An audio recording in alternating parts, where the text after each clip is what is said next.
ani ay istoryang kahibulungan sa usa ka classmate sa usa sa mga namatay sa halapad nga landslide sa Dakbayan sa Naga. Misaysay siya nga daw nakadungog siya og hilak samtang mibisita sa lubnganan sa mga minatay. Ato kining sayran.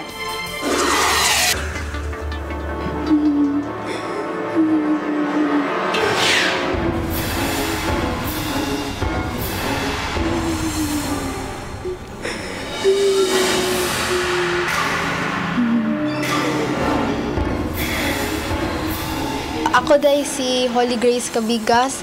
Sa katong nihatod ko glubong gahapon kanang lulo sa anang asawa sa akon tiyo.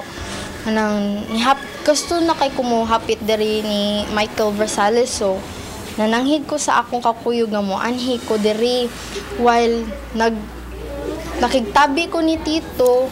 Nakadungog ko dito sa unahan nga naghilak nga magbaka kasabot hilak nga babay nga mulaki kanang di jud ka explain kung hilak ba jud sa tao kay di man sad ko kaingon nga kanang hinilak to sa katong usa sa kong kuyog nga nihatod og lubong sa kanang lulo sa ako ang auntie kay lahi jud kaayo pero then maka-sense ko nga marshag something soul nga kanang wala mahimutang kay namang koy kanang ilhanan nga naay jud kanang mga kalag sa akong palibot ba nga mo kalitlag kanang kusog ang ako ang beat sa akong dughan nga mamugnaw ko nga dili ka maka-explain kung bugnaw ba siya nga gitugnaw ka. Then after ato mga pila ka minutes nga din adjud ko kaagwanta nilakaw na ko.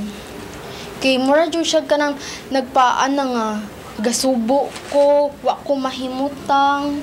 Then pila na po na ka times nga mahitabo na ako sa una kanang muduaw ko og kanang moanha kog menteryo or kanang something makaanha kog lugar nga kanang mag-abtanan jud siya ba.